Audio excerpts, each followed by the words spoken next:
알로하 책이음 신쌤입니다. 그리고 모든 것이 변했다를 소개해 드리겠습니다. 지은이 아니타 모르자니는 암과의 사투 끝에 죽음의 문턱을 넘어갔다 돌아온 인도인 여성입니다.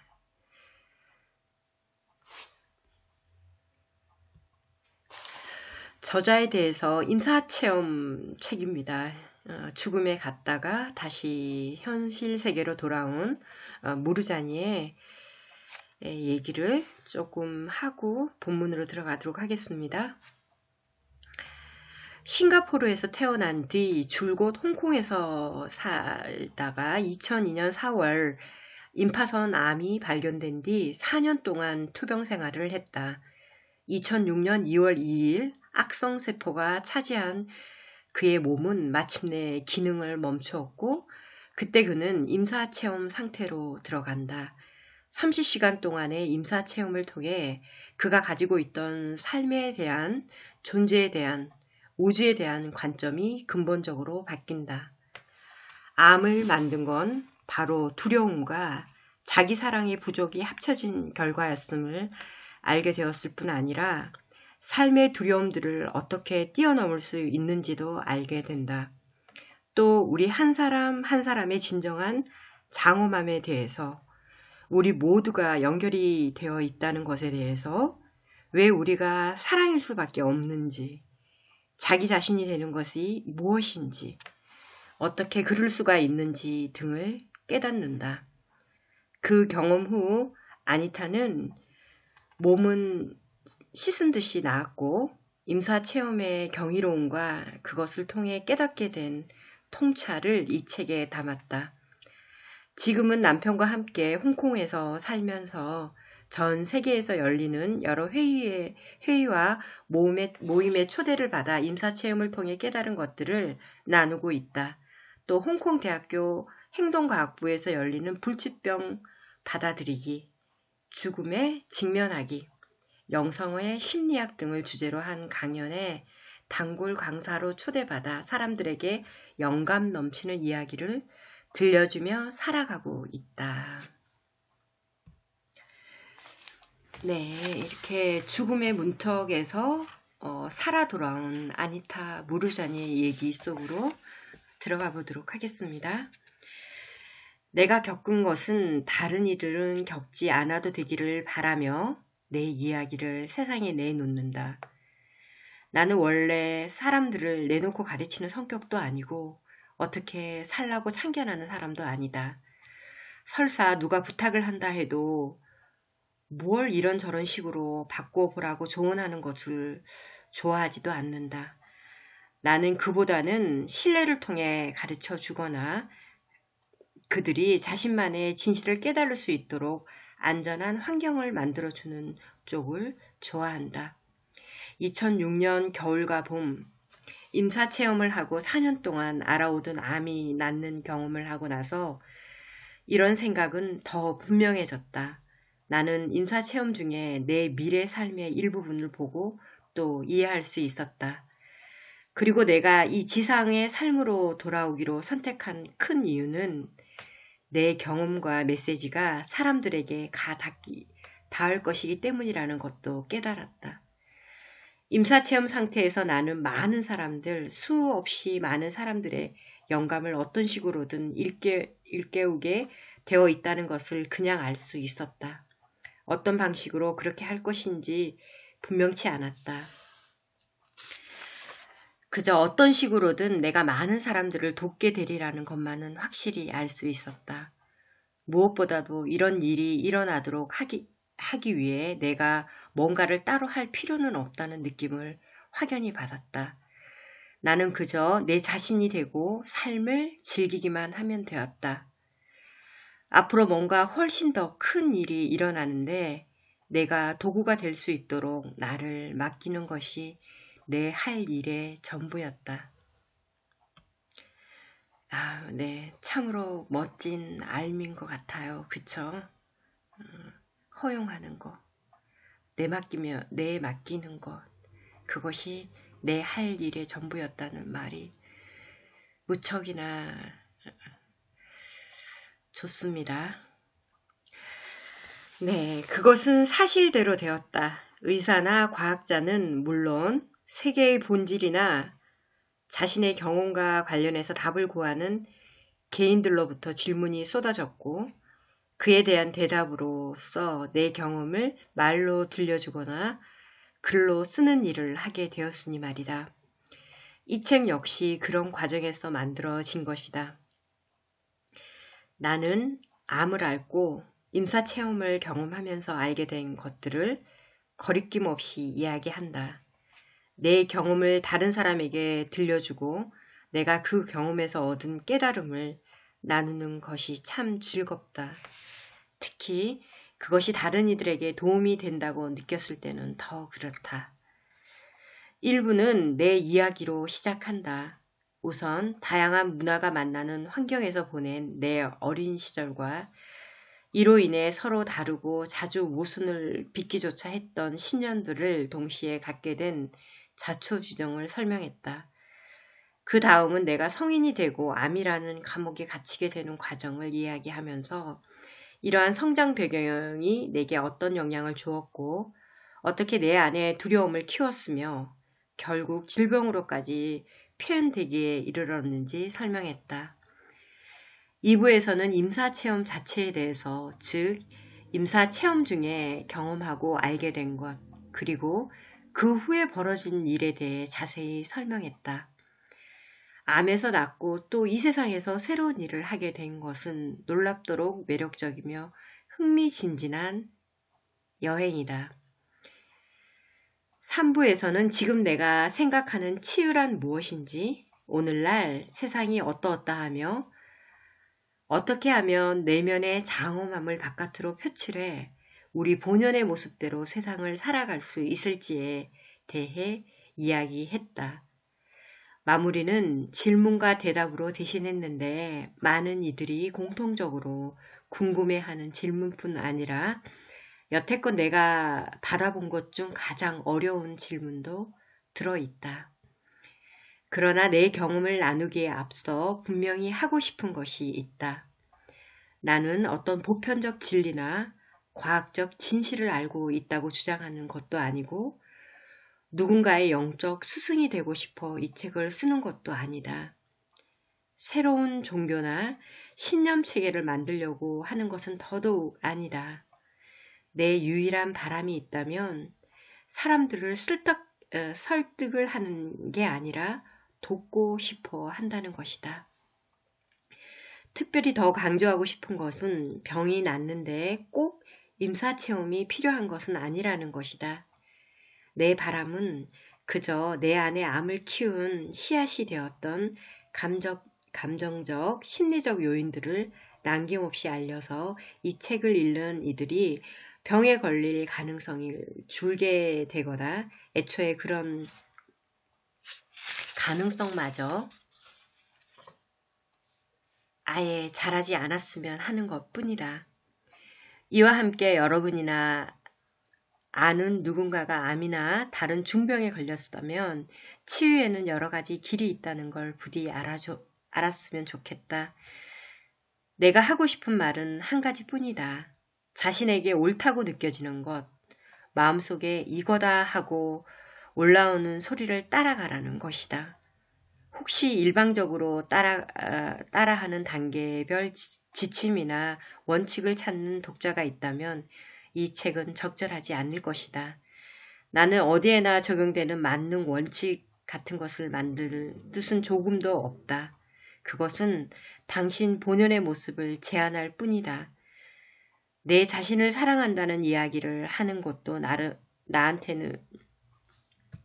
나한테로 주의를 끌기 위해서가 아니라 당신도 내면에서 그와 같은 느낌을 맛보기를 바라서 하는 말이다. 내 경험과 깨달음을 나누는 이유는 오로지 당신 안에 있는 장엄함의 불꽃에 불이 붙기를 바라는 마음에서이다. 부디 당신 안에 잠자고 있는 스승이 깨어나기를 소망한다. 그 스승은 이 우주의 중심에서 여러분이 제자리를 찾도록 이끌어 줄 것이다. 당신의 여정에 날마다 기쁨을 발견하기를 진심으로 소망한다. 그리고 지금 내가 그렇듯 여러분도 삶을 사랑하기를. 네, 이렇게 이 책이 2012년도에 9월 12일에 초판이네요. 이게 2012년도에 처음 나왔을 때 저도 바로 이 책을 접했었는데요. 그때 그 감동은 굉장히 오래 간 영혼으로 기억합니다. 이 책은 구입하셔서 여러분들이 꼭 다 읽어보시기를 권유합니다. 정말 감동이 깊고요. 내면의 어떤 성장과 성찰이 일어나는 책인 것 같습니다. 임사체험이라는 건 정말 특별한 체험이니까요. 그쵸? 원한다고 되는 것도 아니고 어떤 영혼의 뜻, 신의 뜻, 신성의 어떤 뜻이 있겠죠. 그래서 굉장히 감동을 오래오래 느꼈던 책입니다. 오랜만에 저도 다시 한번 이 책을 여러분과 함께 공감하기 위해서 책을 다시 폈는데요. 그때 여러분들한테 제가 이 책을 사서 선물하고 읽어보라고 굉장히 많이 권유했던 기억도 납니다. 많은 부분을 다 같이 볼 수는 없고요. 사서 아니면 빌려서 꼭 한번 처음부터 끝까지 보시기를 바라고요. 저는 중간중간 아니타가 말하고 싶은 핵심이 되는 부분들을 찾아서 그 부분들을 여러분하고 같이 공감하고 공명하도록 하겠습니다. 이 부분, 내가 죽는 날, 흥미롭죠? 이 부분을 한번 같이 한번 보도록 하겠습니다. 이럴 수가, 도무지 믿을 수가 없네. 정말로 가볍고 자유로워. 왜 아픈 데가 느껴지지 않지? 그 통증은 다 어디로 간 거야? 잠깐, 주변은 왜 점점 멀어지는 것 같을까? 그런데 안 무서워. 왜 겁나지 않는 거지? 두려움은 어디로 갔을까? 세상에, 두려움이라는 걸 찾아볼 수가 없어. 정신없이 병원으로 실려가는 도중에도 내 머릿속에는 이런 생각들이 이어지고 있었다. 주위가 초현실적이고 몽환적으로 보이기 시작하면서 나는 점점 더 의식에서 멀어져 어디론가 빠져들고 있었다. 장기들은 기능을 멈추고 있었다. 나는 지난 4년간 내 몸을 침입해온, 아니 잠식해버린 암에 항복하고 있었다. 2006년 2월 2일은 내 기억 속에 영원히 새겨질 날이다. 바로 내가 죽은 날로. 혼수 상태였지만 나는 주변에서 일어나는 일을 모두 정확하게 파악하고 있었다. 나를 병원에 데려가는 가족들의 급하고 당황스러운 마음도 느껴졌다. 병원에 도착했을 때 나를 본 의사의 얼굴을 충격적으로 아예 굳어져 버렸다. 의사가 남편 데니에게 말했다. 아내분의 심장은 아직 뛰고 있을지 모르지만 죄송합니다. 부인은 이미 이 세상뿐이 아닙니다. 목숨을 구하기에는 너무 늦었어요. 의사가 지금 누구 이야기를 하는 걸까? 나는 궁금했다. 난 평생을 살면서 이렇게 행복한 적이 없었는데 엄마와 데니는 왜 저렇게 당황하고 겁에 질려 있는 거지? 엄마, 울지 마세요. 왜 그래요? 무슨 일이에요? 저 때문에 우시는 거예요? 울지 말아요. 전 정말 좋아요. 엄마 진짜라니까요. 나는 큰 소리로 외치고 있다고 생각했지만 내 입 밖으로는 아무 소리도 나오지 않았다. 목소리가 사라지고 없었다. 나는 엄마를 안아주고 싶었다. 정말 괜찮다고 말하고 안심시켜 주고 싶었다. 그런데 왜 그렇게 할 수 없는 건지 도무지 이해가 되지 않았다. 왜 내 몸이 말을 듣지 않는 걸까? 사랑하는 엄마와 남편을 안아주고 싶은데 왜 나는 죽은 듯이 축 늘어져 있기만 한 거지? 정말 괜찮고 더 이상 아프지 않다고 알려주고 싶은데. 여보 데니, 나 이제 휠체어 없이도 다닐 수 있겠어. 기분이 정말 좋아. 나는 더 없는 기쁨과 희열 상태에 있었다. 내 몸을 점령해버린 암의 고통에서 마침내 풀려난 것이다. 엄마 데니도 나처럼 행복해 하기를 바랐다. 그 힘든 싸움이 드디어 끝났는데 왜 기뻐하지 않는 걸까? 엄마 데니에게도 해방의 날이 아닌가? 왜 이 기쁨을 함께하지 않는 거지? 내가 얼마나 기뻐하는지 안 보이나?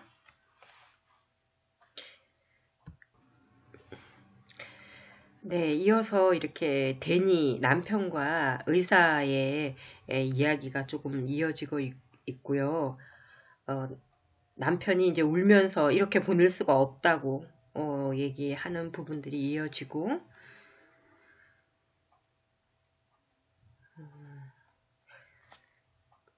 어떻게 된 건지는 몰라도 나는 모두가 겪고 있는 것을 느낄 수 있었고, 그래서 가족은 물론 의사의 마음까지도 느낄 수가 있었다. 그들의 두려움과 불안, 무력감과 절망이 실제로 느껴졌다. 그들의 감정이 내 감정인 것 같았고 마치 내가 그들이 된 것 같았다. 당신의 아픔이 느껴져, 여보. 당신의 감정을 전부 느낄 수 있어. 제발 날 위해 울지 마. 엄마한테도 나 때문에 울지 말라고 말해줘. 엄마한테 말해줘, 제발. 하지만 주변에서 벌어지는 드라마에 감정적으로 집착하는 그 순간 나는 동시에 더 큰 그림, 더 원대한 계획이 펼쳐지고 있다는 듯 내가 그들로부터 물러서고 있는 것이 느껴졌다. 모든 것이 완벽하게 계획에 따라 진행되고 있다는 깨달음이 들자 그 상황에 대한 감정적 집착도 거두어졌다. 내가 정말로 죽고 있다는 자각이 든 것은 바로 그때였다. 아, 내가 죽고 있구나. 죽는다는 게 이런 느낌인가? 내가 생각했던 것과는 전혀 다르네. 정말이지 아름답도록 평화롭고 고요해. 그리고 드디어 병이 다 나은 것 같아. 그러자 내 육체가 멈추더라도 모든 것은 삶이라는 더 커다란 테피스트리 안에서 여전히 완벽하다는 것을 이해하게 되었다. 우리는 결코 진정으로 죽지 않기 때문에 그렇다. 나는 내 앞에서 펼쳐지는 일들을 아주 세세한 부분까지 정확하게 알 수 있었다. 의료진이 내가 누워있는 침대를 중환자실로 밀고 가는 모습이 보였다. 그들은 나를 빙 둘러서서 다급한 손길로 내 몸에 기계를 연결하고 바늘을 찌르듯 판을 밀어넣고 있었다. 나는 병원 침대에 누워있는 축 처진 내 몸에 아무런 집착도 느껴지지 않았다. 내 몸은 내 것이 아닌 것 같았다. 내가 지금 겪고 있는 것을 담기에는 너무 작고 보잘것없이 보였다. 나는 자유로웠고 해방되었으며 장엄하기까지 했다. 그 모든 고통과 아픔, 슬픔과 괴로움이 말끔히 사라지고 없었다. 완전히 자유로웠고 이런 기분은 일찍이 한 번도 느껴본 적이 없었다. 단 한 번도. 그러고 나서 나는 순수하고 조건 없는 사랑이라고 밖에 표현할 수 없는 무언가에 둘러싸이는 느낌을 받았다. 하지만 사랑이라는 단어도 그 느낌을 적절하게 표현하는지는 못한다. 그것은 가장 깊은 보살핌 같은 것이었고 전에는 한 번도 느껴본 적이 없는 것이었다. 우리가 상상할 수 있는 그 어떤 물리적인 형태의 사랑도 이것과는 비교가 안 되었다. 그것은 조건 없는 사랑이었다. 아, 이것이 바로 내 것이었다. 내가 무엇을 했고 어떻게 살아왔는가와는 무관하게 말이다. 나는 이 사랑을 받기 위해 해야 할 일이 아무것도 없었고 어떤 방식으로건 행동할 필요도 없었다. 이 사랑이 나를 위해 있었다. 무슨 일이 있건 상관없이 말이다. 나는 이 에너지에 오롯이 잠겨 새로워진 기분이 들었고 내가 어딘가에 속해 있다는 느낌이 들었다. 마치 기나긴 싸움과 고통, 불안과 두려움의 시간을 지나 드디어 종착지에 다다른 것처럼 나는 마침내 집에 와 있었다. 이게 읽으면서도 목에 이렇게 소름이 이렇게 끼치듯이 굉장히 이렇게 전율이 일어납니다. 예, 어쩌면 우리들의 전생이 있었다면 우리들도 많은 죽음을 맞이했을 테고 우리들이 다 느꼈을지도 모르는 먼 날에 어떤 기억으로 우리 영혼에 저장이 되어 있을 수도 있잖아요. 왠지 익숙한 느낌이라는 생각도 잠깐 드는데 재미로 들으십시오. 네, 이어서는 이제 챕터 1부터 해서 남다른 환경부터 해서 이제 어린 시절 때부터 이 아니타가 자라온 환경과 이제 이야기들이 아주 재밌게 구성이 되어 있는데요. 인도계 홍콩인으로서 이제 싱가포르에서 태어나면서 자라고 인도로 건너가고 하는 이야기들, 공부한 얘기들, 이제 학교 얘기들을 하고 가족 간의 얘기들이 쭉 나옵니다. 네, 그리고 결혼하게 된 얘기들까지 이렇게 쭉 이어집니다. 네, 그리고 암이 회복되는 과정에 대한 설명이 있고, 뒤편으로 가서 이제 퇴원하면서부터 이 얘기를 진행해 보도록 하겠습니다. 퇴원 후 첫 두세 달은 행복에 도취된 사람처럼 보냈다. 그 행복감은 영원히 계속될 것 같았다.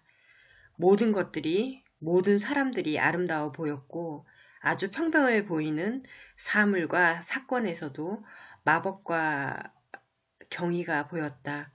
가령 우리 집 거실의 가구는 수년을 나와 함께 했기에 어떤 식으로 봐도 특별한 데가 없는 물건이었다. 그런데 집으로 돌아온 뒤부터 전에는 결코 눈에 돌아오지 않던 나무 세공의 아름다움이 보였고 그 가구를 만드는데 들였을 장인의 정성도 느낄 수가 있었다. 다시 차를 몰 수 있다는 사실에 경의를 느끼기도 했다. 내 손과 눈, 다리를 써서 길에서 차를 움직일 능력이 내게 있다는데 감탄이 절로 나왔다. 사람의 몸과 삶 자체에 경탄했다. 몇 달이 지나면서 나는 내 삶을 가지고 다시 뭔가를 해야겠다는 느낌이 들었다. 하지만 내가 무엇을 하고 싶은지 생각만 해도 막막했다. 이 퍼즐 조각들을 어디서부터 맞춰야 할지 알 수 없었다. 세상은 내가 떠날 때와 같은 곳이 아니었다. 나는 지난 4년을 병과 싸우면서 보냈다.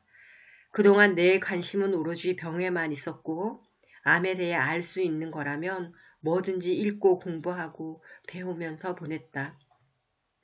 내 인생 전체의 목표가 암과 암 치료를 중심으로 돌아갔다.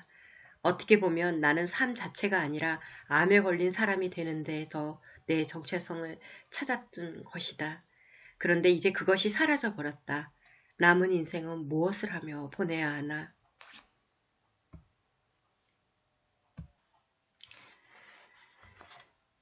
나는 이제 내 주변 사람들 누구도 갖고 있지 않은 혹은 생각조차 하지 못하는 삶의 관점을 갖게 되었다. 그리고 이제 더는 무엇도 두렵지 않았다.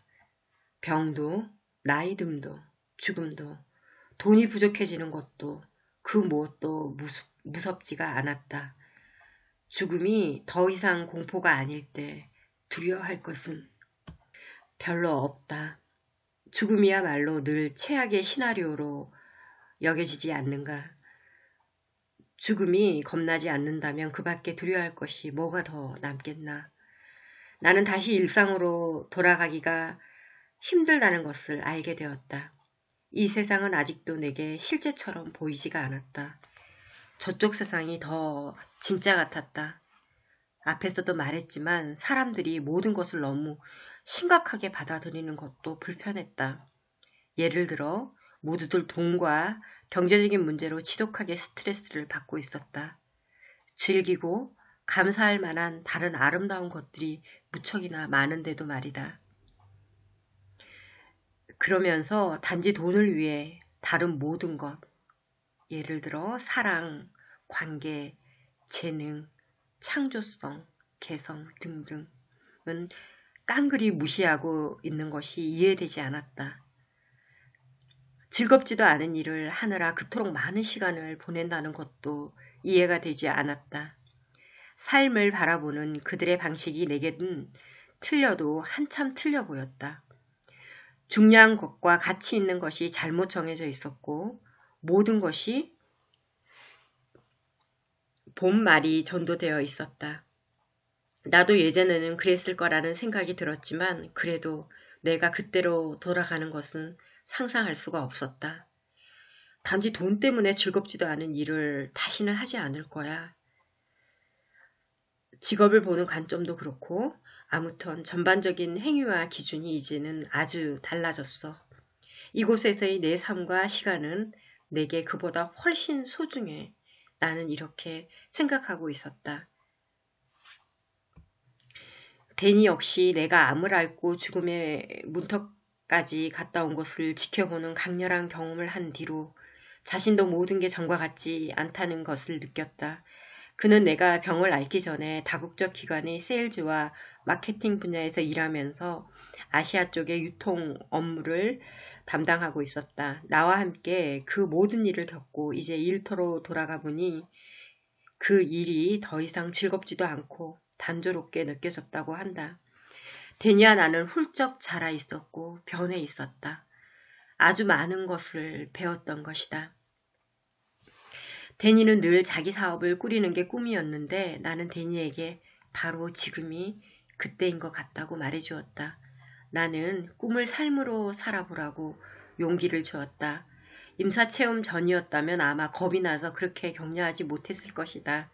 사업을 꾸리는 건 큰 모험이라고만 생각했을 것이다. 만일 실패라도 한다면 어떻게 먹고 살 거냐며 걱정했을 것이다. 하지만 내 관점은 달라졌다. 후회스러운 삶을 살지 않는 것은 물론이요. 자신의 꿈을 이루는 것이 훨씬 중요해 보였다. 그래서 데니에게 늘 바라왔던 대로 학생과 기업을 상대로 진로평가 도구를 개발하고 제공하는 사업체를 직접 꾸려보라고 격려했다. 일이 진행되면서 다른 사람 밑에서 일하기를 관두고 직접 회사를 차리기가 한결 쉽게 이루어졌다. 데니가 나를 간호하느라 오래 자리를 비운 탓에 복직이 어려워진 것이다. 예전 같았으면 아마 이런 상황에 무척 화를 냈을 것이다. 하지만 임사 체험을 겪고 나서 보니 이 일은 우주가 우리를 위해 일하고 있음을 보여주는 또 다른 방식이었다. 더 재미있는 일을 할 기회였으니 말이다. 이 새로운 모험을 하기 위해 우리는 생활 규모를 대폭 줄여야 했다. 더 작은 집으로 이사했고 생활비도 많이 줄였다. 홍콩의 북적거리는 도시에서 한참 떨어진 아주 소박한 동네, 중국 국경에 가까운 외진 마을에 집을 구했다. 그곳에는 아는 사람들이 거의 없어서 우리는 삶을 전반적으로 재정비할 수 있었다. 예전 생활에 비하면 엄청난 변화였다. 삶을 새롭게 다시 시작하는 기분이었다. 새로운 시작이었다. 임사 체험 덕분에 나는 현실을 바깥에서 보지 않고 내면에서 보는 관점을 갖게 되었다. 그러니까 이전에는 외부 세계를 진짜라 여기며 그 한계 안에 머물러야 한다고 생각했다. 이것은 지금 대부분의 사람들이 갖고 있는 관점일 것이다. 이런 관점을 갖는 동안 나는 내 힘을 바깥 세상에 내주었고 나를 통제하는 힘을 외부에서 일어나는 사건들에 있었다. 내 행동과 기분, 생각을 외부 사건이 통제했다. 감정적인 반응이나 느낌은 실체가 없었으므로 진짜라고 여기지 않았다. 감정이나 느낌은 그저 외부 사건에 대한 반응일 뿐이라고 생각했다. 그런 관점을 지녔을 때 나는 내 삶을 만들어가는 창조자가 아니라 상황의 희생자였다. 병조차도 어느 날 우연히 내게 닥친 외부의 사건이었다. 하지만 임사체험 후 나는 내 자신을 더 커다란 전체를 이루고 있는 신성한 일부라고 보게 되었다. 나뿐 아니라 전체 우주 안의 모든 것, 과거에 존재했던 것이나 앞으로 존재할지도 모르는 모든 것도 마찬가지로 그 안에 들어 있었다. 이 모든 것들이 서로 연결되어 있었다. 나는 내가 이 우주의 중심에 있다는 것을 깨달았고 우리는 모두 각자의 시각으로 표현하고 있다는 것을 알게 되었다. 그것은 우리가 저마다 이 거대한 우주 그물의 중심에 있기 때문이었다. 시간이 지나고 데니와 함께 새로운 삶을 꾸려나가면서 나는 이 진실을 훨씬 더 구체적으로 이해하게 되었다. 모든 것이 상호 연관이라는 그물망 속에 존재하고 우리가 그 모든 것에 접근할 수 있는 것은 사실이지만 시간 속 특정 시점에서 내 세계는 그때까지의 모든 생각과 느낌, 경험, 관계, 감정, 사건이 합쳐져서 만들어낸 테피스트리이다. 내 테피스트리 안으로 들어오기 전까지는 그 어떤 것도 내게 존재하는 것이 아니다. 그리고 나는 내 경험과 의식을 확장함으로써 내 세계를 늘릴 수도 있고 제한함으로써 그것을 축소할 수도 있다. 내 시야 안으로 무엇을 들일지에 대해서 우리는 이렇게 어느 정도 선택권을 갖고 있는 것 같다. 무엇인가가 내 의식 속으로 들어올 때 그것은 내 테피스트리의 일부가 된다. 창고의 비유로 말하자면 내가 거기에 손전등을 비추는 것이다. 그럴 때 그것이 내 신념 체계의 일부가 되고 나의 진실이 된다. 나는 내 삶의 목적이 나의 테피스트리를 넓히고 내 삶 속으로 더 많은 경험, 더 멋진 경험이 흘러들어오게 허용하는 것임을 알았다. 그래서 전에는 한계라고 받아들였던 모든 영역에서 가능한 것의 범위를 늘려보고자 했다. 나는 우리 모두가 참이라고 여기고 있지만 사실은 그저 사회적으로 그렇게 결정론에 불과한 신념체계들의 의문을 던지기 시작했다. 전에는 부정적이거나 불가능하다고 판단했던 것들을 가만히 살펴보았다. 특히 마음속에 두려움이나 부적절하다는 감정을 일으키는 신념들을 눈여겨 살폈다. 나는 나에게 물어보았다. 왜 내가 이것을 믿을까? 그저 문화적으로, 사회적으로 만들어낸 조건일 뿐이지 않는가? 전에는 내가 그 적용을 받았을지 모르지만 지금도 그것이 내게 참인가? 자라면서 그렇게 생각하도록 주입받고 배운 것들을 그저 계속 믿고 있는 건 아닌가?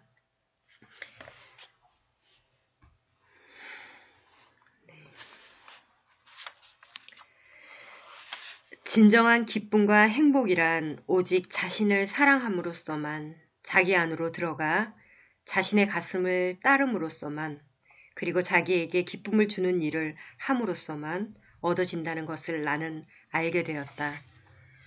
삶이 목적이 없는 것 같고 길을 잃은 듯한 기분이 들 때 그것은 바로 내가 자신에 대한 감각을 잃어버렸다는 뜻이라는 것도 알게 되었다. 내 본연의 모습에 내가 이곳에 와 있는 목적에 되어 있지 않은 것이다. 이런 일은 내가 내면의 목소리를 들어주지 않을 때 텔레비전 광고나 신문, 대형 제약회사, 친구들, 문화적, 사회적 신념 같은 외부 원천에 내 힘을 내어줄 때 일어나곤 했다. 과거에 내가 길을 잃었다고 느꼈을 때 가장 먼저 한 일은 답을 찾으러 바깥으로 나가는 것이었다. 책을 찾았고 선생과 구루를 찾았다. 그들이 영원한 미제의 해결책을 들려주지 않을까 기대했다. 처음 암 진단을 받았을 때도 꼭 그랬다. 하지만 뭘 어떻게 해야 할지 더 알 수 없었다. 내 자신의 힘을 자꾸만 바깥의 누군가에게 줘버리고 있었기 때문이다. 안으로부터의 보는 관점을 갖는다는 건 내 내면의 안내자를 온전히 신뢰할 수 있다는 뜻이다. 그것은 마치 내가 어떻게 느끼느냐에 따라 온 우주가 영향을 받는 것과 같다. 다시 말하면 내가 이 우주 그물의 중심에 있기 때문에 전체가 나로부터 영향을 받는 것이다. 그러기에 내가 행복하면 우주도 행복하다. 내가 나를 사랑하면 다른 이들도 전부 나를 사랑하게 된다. 내가 평화로우면 모든 창조물이 평화롭다. 바로 이런 식인 것이다. 지금은 상황이 어려워지면 그 상황을 물리적으로 바꾸려고 하는 대신 내 내면 세계를 들여다본다. 스트레스를 받거나 불안하거나 불만스럽다거나 할 때면 나는 내면으로 들어가서 그 느낌을 먼저 들여다본다. 그리고 혼자 앉아 있는다든지 자연 속을 걷는다든지 음악을 듣는다든지 하면서 고요하고 차분한 중심으로 들어간다. 나는 그렇게 할 때 외부 세계 또한 바뀐다는 것을, 그리고 내가 실제로 어떤 행동을 하지 않았는데 많은 장애물들이 그냥 사라져 버린다는 것을 경험했다. 중심으로 들어간다는 것은 우주 그물 중심에 있는 나를 느낀다는 뜻이다. 바로 내 위치를 알아차리는 것이다. 이 중심이 곧 우리 모두가 존재하고 있는 유일한 장소이며 그러니만큼 이 중심 자리를 가슴으로부터 느끼는 것이 중요하다. 하지만 나는 때때로 우주 안의 이 중심 자리를 잊어버리곤 했다. 물질 세계에서 벌어지는 온갖 드라마와 모순, 불안과 고통에 사로잡혀 내 자신을 확장되고 장엄하며 무한한 존재로 볼 수 없었다. 그것이 우리 모두의 참 모습인데도 말이다. 감사하게도 임사체험 경험을 통해 나는 우리가 절대로 중심에서 분리가 될 수 없다는 사실을 깨달았다. 우리는 다만 잠시 그 사실을 잊어버리고 중심으로부터 오는 기쁨과 평화를 느끼지 못할 뿐이다. 우리는 분리라는 환상에 사로잡혀서 행복과 슬픔이 빛과 어둠처럼 음과 양처럼 맞물려 있다는 것을 보지 못한다. 그러나 떨어져 있다는 우리의 느낌은 한갓 이원성이라는 환상에 지나지 않는다. 이 이원성의 환상 때문에 일견 분리되어 보이는 것들이 하나임을 보기가 어려워진다. 하지만 중심에 닿아 있다는 것은 이를 꿰뚫어 본다는 것이며 그리하여 만유의 중심, 바로 하나임의 중심에 있는 우리의 무한한 자리를 다시 한번 느낀다는 것이다. 내게는 늘 우리 모두가 우주의 하나라는 직관적인 알미 있었다. 따라서 물리적으로 몸을 입고 있는 동안에도 나는 내가 의식을 하든 못하든 우주라는 거대한 그물의 중심에 있다는 것이다. 이는 내가 곧 장엄한 존재이며 무한에 연결된 존재임을 깨닫는 것과 같다.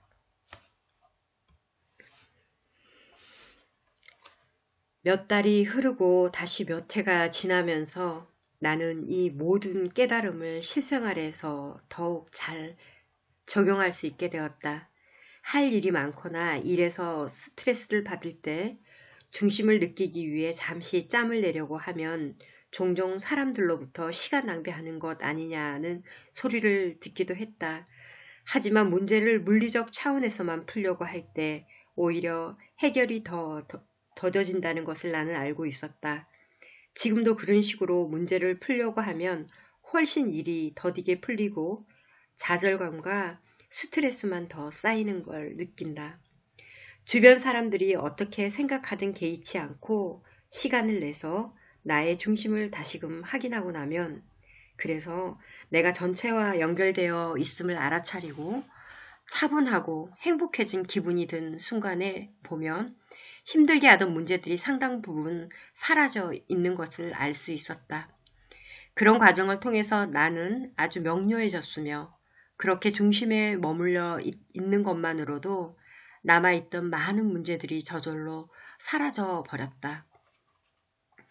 나는 이것이 삶의 문제를 푸는 데 있어 그저 외적인 차원에 접근하는 것보다 훨씬 더 효과적인 방법임을 깨달았다. 바로 이것이 내가 임사 체험을 통해서 얻은 직접적인 결과였다. 그리고 이는 내가 거대한 우주 테피스트리의 일부이며 그것의 중심에 있다는 것, 나의 내면으로 들어감으로써 전체 우주와 연결되어 있다는 것을 안 데 따른 것이었다. 임사 체험 이후 내가 외적으로 필요하는 것들도 상당히 바뀌었다. 이제는 최고의 기분을 느끼려면 자연에, 특히 바다에 가까이 있어야 했다. 퇴원 후 초기에 바다를 보며 경이로움을 느끼던 때처럼 파도를 바라보며 바다 소리를 들으며 임사 체험 때와 같은 상태에 즉시 연결될 수 있다는 걸 알았다. 나는 가족이나 가까운 친구들이 각자의 방식으로 변화해가는 모습도 기쁨 속에서 지켜보았다. 이상하게 들릴지 모르지만 임사 체험 이후 많은 사람들이 나와 함께 있으면 에너지가 변하는 것을 느낀다고 했다. 이런 이야기를 공적인 자리에서는 거의 하지 않는데 나는 그런 일들이 그들 내면에서 비롯되는 것이라고 믿기 때문이다. 나는 그저 그들이 경험할 준비가 되어 있는 것을 그들에게 되비춰줄 뿐이리라. 내 경험 덕분에 나는 우리 모두가 다른 이의 치유를 돕는 것은 물론 스스로를 치유할 능력도 갖고 있다고 분명하게 믿게 되었다. 우리가 내면의 무한한 장소에 연결이 되면 그 안에서는 우리가 곧 전체이다. 병은 몸 안에 남아 있을 수 없다.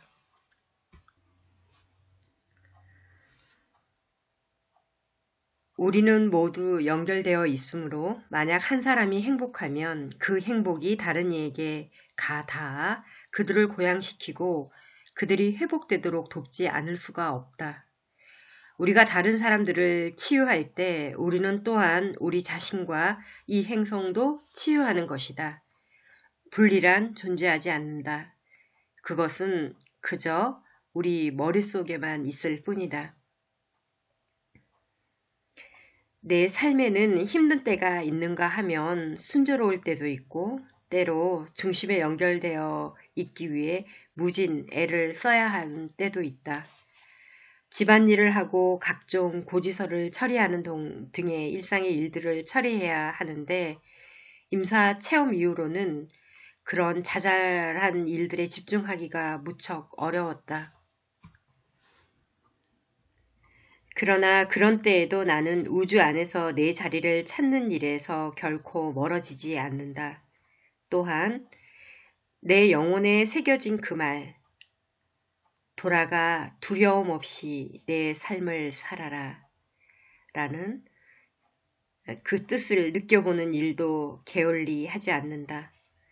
나는 새로운 친구가 몇 명 생기기는 했지만 특히 내 경험을 나 스스로 이해하고 소화하도록 크게 도와준 친구들, 옛날 친구들 대부분과는 다시 가까워지기가 힘들 것 같다. 옛날처럼 사교적으로 되지도 않거니와 전에 했던 일들도 더 이상 즐겁지가 않다.